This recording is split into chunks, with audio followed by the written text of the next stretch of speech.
r/surviving infidelity stories. My 16 years long relationship fell apart and it hurt so much. We met when I was 18, she was a bit younger. At first it was a long-distance relationship, so it was hard enough, but eventually I've managed to secure a well-paying job in a different city and we both agreed to go and truly be together. I loved her with all my heart. Still do. Sure, there were ups and downs and I'm not blind to her shortcomings, but I always told myself that nobody is absolutely perfect and I loved her in spite of whatever might have ticked me off. That you need to work on a relationship, especially one such long. Still, things got somewhat messed up because of the lockdowns recently, me working from home, her having a lot of free time too but not really being able to go out. But that was coming to an end soon with lockdowns ending and our vaccinations complete. We planned vacation together in July. Week before that though, in June she took 2 girlfriends and went on a short, 3 days long, trip abroad. At first nothing was going on, she said she's missing me after half a day there and wants to come back there with me. Then the second day they meet some guy in a bar. Good-looking guy. She suddenly stops making contact for entire evenings nights. But I didn't think much of it. Even when she mistakenly sent me some message that wasn't meant for me. However, she comes home and starts acting strange. As if both sorry and angry at me at the same time. She hides some stuff on her laptop.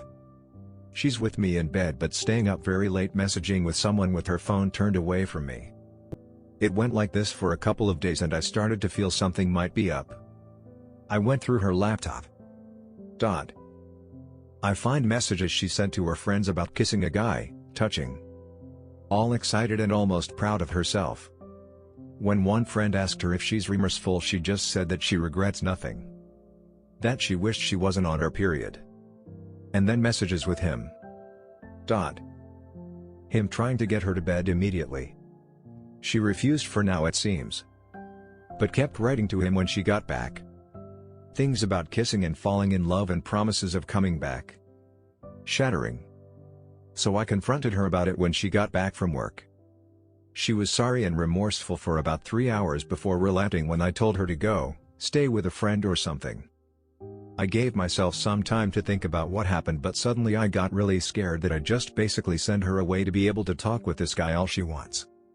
I decided to tell her to come back, to try to work through this.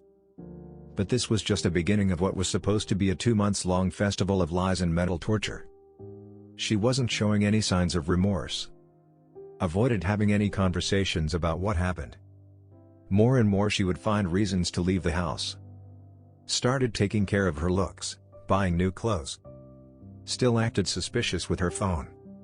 Refused to delete this guy from her contacts. Obviously I knew she was lying or at least withholding the truth by not answering questions and avoiding talks. But I so desperately wanted to get through to her somehow. I felt like I fell in love with her all I knew. I was breaking down more and more and she didn't seem to give much shit about how bad I'm feeling. In the end things got so bad that we stopped talking at all. Well, since she didn't want to talk I just wouldn't even try. Why bother if she just gets angry? She started to talk about taking a break, moving out for a month or 2 to get her head straight. So I got fed up with that, asked her if she's still even living here. We had a fight. She packed and left. We hugged and she still kept saying that she's not moving out from the city, that I should write to her. Took about 3 days of that until I saw the new guy was back in her FB friends list. It all made sense now. Her behavior and bad lies and pulling herself away. She must have been getting mentally ready to just let go. That was less than a month ago and I went NC after seeing that. I've put some of her stuff she left at my place out for her and I helped her move most of it to her new apartment in a last-ditch attempt to see how she acts seeing that I'm better and more together. That I'm not full of hate. But that was to no avail. Outside of that there was no talking to her anymore. I was starting to feel a little better day by day. Of course the first days were miserable. I wanted to write to her. Fantasized about her calling, coming back, saying she's sorry. Then I progressively got more tired of thinking of her and stopped being delusional. Not to say that I fell out of love or stopped missing her every damn second, but I've resolved to understand that there is no coming back from this. I deleted her from my contacts, made goals for myself, the works. And then Tuesday happened. Through mutual friends I've unintentionally caught a glimpse of what she's doing. Not sitting at home alone, feeling bad. No, she took her friends again and went back abroad. To him. I saw her sitting right next to him having the time of her life. I knew this might and probably would happen eventually, but the realization that not even a full month passed since she left and that she actually went out of her way to book a flight and go bone some dude she barely knows was all too real. It also occurred to me that she made space in her calendar for these trip barely days after moving out. I'm all shattered to pieces once again, all the progress gone. I know she's there right now, might as well be having sex with him this very moment. I don't know how to cope with that. It's one thing to break up, to even know there's someone else, but to have to sit there and know that someone you love is most likely banging right now. I don't know what to do. The thing is, I still have some of her things at my place. I wanna be the bigger person here and just move on, but I don't want to see her, talk to her. I don't want her at my home taking anything. I'm torn between throwing her stuff outside the door in a rage or ghosting her entirely for as long as possible when she writes about getting those things. I don't know how to end this post really. I'm not used to writing stuff like this online, but besides maybe one or two good buds and parents, I have no one to talk this through. I don't want her back, but hoping for some sort of validation persists and doesn't let me sleep. Now for the top comments. Don't even bother with the courtesy of returning her things. Why bother? Has she shown you any courtesy? Leave it outside or with a mutual friend and let them handle it. Most likely what is going to happen is this fling, and that is truly what it is, an infatuation, will last a short time. From what you wrote, it seems there is a distance factor with this guy. I can almost bet in some point in the future she will reach out when she realizes all it was an infatuation, and for her to sample what's out there, you've dodged a bullet. If you take her back, what happens the next time she wants something new? BNC out of any logistical questions. Surely a distance factor. She might have gotten used to that with me since we lived in different cities at first, 5 hours train ride. With him it's half of Europe, 2 hours by plane, but when you factor in getting to the airport, departure, reaching this place, it could be around the same timber or more. It's more expensive for sure though, and she's not rich by any means. Anyway, I don't think I'd want her back at any point. I don't see how this could be fixed. I tried still when she moved out to reach to her before she did the worst thing, flying back to spread her legs. Which is exactly what happened this week. The pain is so heavy though. She kept saying I love you to the very end, even when planning to go back to him. I guess that better than the alternative, but still, why do that? Regardless, thanks for your response. It helps a lot to read some supportive things instead of ruminating. I'm sorry dude. I'm kind of in the same boat right now. My partner is infatuated with someone else, was not ready to commit for life, wanted to explore the new fling. I tried so hard to fix it, get couples counseling, etc. Now I realize, I need to be a bigger person and not put up with that. I need to change and become stronger. Not jaded, but I need to demand respect and someone who will cherish me and really open up about stuff so it doesn't become a problem and blow up like this.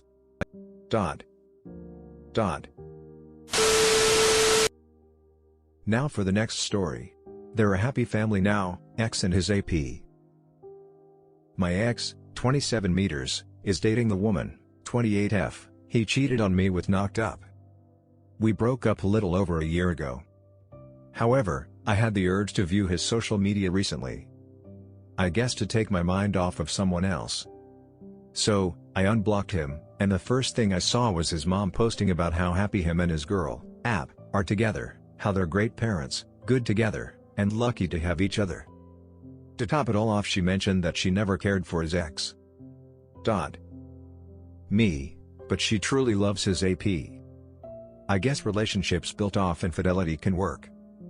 Deep down I don't care that my ex is with her. They all deserve each other. However, it does hurt to see how happy they are with a beautiful child, and that his mom felt compelled to mention her disdain for me to uplift her. I was good to my ex and supported him when no one else would, including his mom, why I think she disliked me. My ex also told her lies about me too, which his mother and I had a heart-to-heart about before I cut my ex off. It was fake, it seems. It feels wrong that they villains me when I did nothing wrong. Her son cheated. It's hard not to feel down on myself and unlucky. I'm almost 30 and can't seem to keep a man.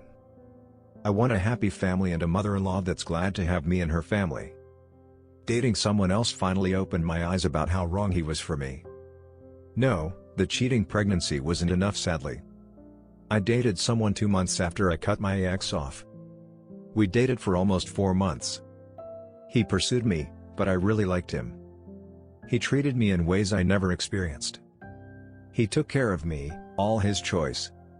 However, after almost 4 months of dating, he claimed he wasn't ready for a relationship and stopped contacting me. So, I did the same. I have no bad or well wishes for my ex. I just want to find my happiness so I can quit envying his ig, and the fact that his mom is so in love with the woman he cheated with to the point that she mentions me. Now for the top comments. An unfortunate truth that we don't like to admit is that relationships resulting from an affair absolutely have chances of working. However, I wouldn't base anything off of social media. His mother, what kind of mother condones her son being a cheat? Will never 100% know his relationship because she isn't in it. Pictures only show smiling faces. They don't show what goes on behind the scenes. It's possible they are happy, but it's equally as possible he's cheating on her or their life is a misery, but they feel stuck together because they have a child together. Stop looking at his social media. It's hard, but stop. Take time and do things you like to do.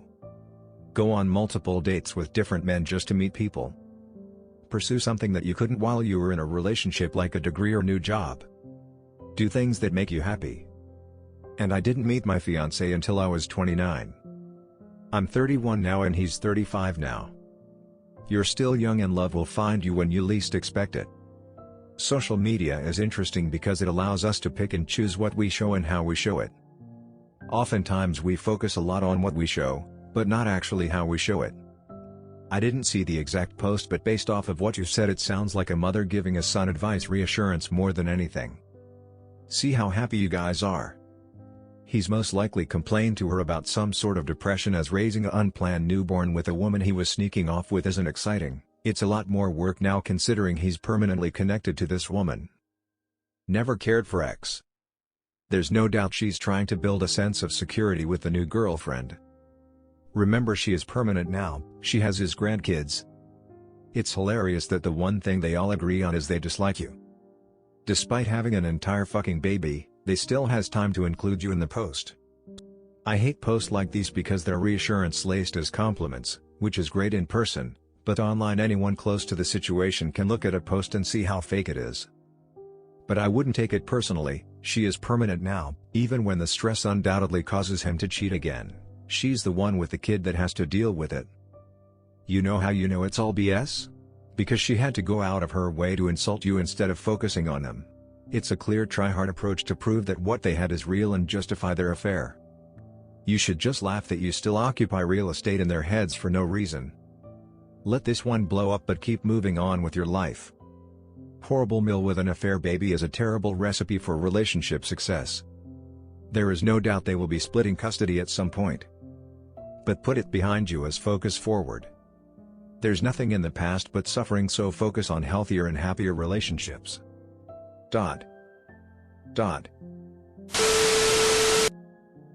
Now for the next story. My wife cheated and it's still fresh. My wife cheated on me and is still talking to the people she flirted with. She said they are just her friends now and she doesn't want a relationship with them or anyone else, including me. She only talks to them over Discord and won't give them any of her personal information. She plays a phone game with them. A little less than 2 weeks ago she tells me that she wants to be separated and be given a break, so we are married in name only so I don't fall off her insurance. I am stuck with her in a roommate situation because of college and our daughter. I'm stuck emotional hurting, looking stuff up from Marriage Helper and stuff. Some days are easier than others. I'm constantly mentally jumping between I want to work this out and I need someone to talk to. Some days I just cry my eyes out, which is not healthy for our daughter to see. The days I don't get enough sleep like today are the hardest. Some days I think about making a Tinder or something just to mingle because I miss being in a relationship. She hadn't worked with me on this marriage in over 4 months and I can't even remember the last time we were intimate, not that it's the most important. It's mostly the emotional closeness I miss. For 8 years I've always had someone to talk to and now I just feel really alone. I made another post that goes into a little more detail last night. She tells me she might want to work it out in the future but tells me not to wait on her because she doesn't know when she would want to work on us. But I don't know. I don't know what to or how to feel some days. I feel like I didn't make it clear. She already said the marriage is over. We sleep in different rooms. We don't wear rings. We only talk about the baby and what needs to happen with her. She said if it was not for me needing health insurance she would have filed for divorce to make things easier. She talked to a psychiatrist for the past few months and he tells her to do what makes her happy. Apparently what makes her happy is seeing the world by herself, making friends all over and being happy that she knows she has a daughter that is well taken care of without the desire to see her every day like I want to. I really wanted to say I appreciate a lot of the advice you guys have given and the words of encouragement. I am at home alone with my daughter taking care of her today like normal, so I've been busy. But you all have given me quite a lot to think about. Edit, I've started to look into free consultation from divorce lawyers to see what my options are. Like many you have said, I need to make sure I have a backup plan. I have to decide if making the first move is the right decision for me and my daughter. Edit, I don't know how many of you are keeping up with my story, but I got a hold of a lawyer. The longer I stay, the more alimony and child support I can take her for in the future. It also helps me get further ahead on my degree. It does not matter who serves who papers. So the longer I can stomach being here, the better it will be for me and my daughter financially. A couple of you posted about if I'm looking for another girl to talk to. I'm not ready. If I can't stop thinking about this stuff, it won't be fair to any woman I want to date. I have been working on me a lot as a person the past few months. For the first time in my life I feel like I can actually brag about being an awesome dad for my little girl. But I'm also working on myself as a person. Again, I want to thank you all for the advice and the kind words. I don't know when I'll file for divorce, but I can't lose anything aside from my peace of mind if I stay for now. Now for the top comments. You are forgetting one important point: you are the most important person you will ever know, so put yourself first in the same way as she does. Then you will be clear as to what you want, and only then can you be there for your daughter. It's hard to accept and get into the mindset, but you must do it if you want to go forward in your life. If I stick here for 3 years to finish college out, she told me, due to how inconsistent her job is, I'll have our daughter as primary caregiver, so I will have her all the time, which is what I want. But I just want to stop being jealous when I see her on her phone. I want to stop the crying. I want to try to heal, but I just don't see how. This marriage is over for good. You can't come back from this. She won't stay alone long. Now that she's cheated, it will only convince her to do it more. You need to plan an exit strategy as soon as possible. It's impossible to heal under such difficult conditions with a partner who no longer cares about you. You won't start healing until she is distanced from your life. Figure out the best way to get away from her. If not for yourself, then do it for your child. You can't be in the same house with her and be a good father while you are suffering so much. Create the space you need so you can learn to heal and become a better father. If I were you, I would start a Tinder account. Let her see it. Take the kid out for the weekend. Don't tell her anything about it. Make her think you're seeing someone. Leave the hotel bill where she can find it. If she asks, tell her that it doesn't matter. Keep the kid 24/7. If she wants to see her, make her work for it. Keep your kid busy and make like she is putting you out. Do not go easy on her and try your best to avoid her. When you're on your phone, be smiling and laugh a little. Make her wonder what's going on. Stop talking to her and show no interest in her. Basically, just be a quiet asshole. Don't do anything for her. You are in zero control of any of this right now. That has got to be the goal. Get control. Sorry to say, but you need to file for divorce, and, if fault state, clearly state it's due to infidelity. Here's the thing. Since you filed, you can stop the process. Hope you can work it out, but if not, you're steering. Next, Make it clear to her that you are primary care provider and clearly the arrangement to get your education while she worked was mutually agreed upon. Let her know that you will continue to get your degree, will work and expect to get child support. Push hard for her to move out. Well, that's all for the video today. I hope you enjoyed it and as always have an amazing day.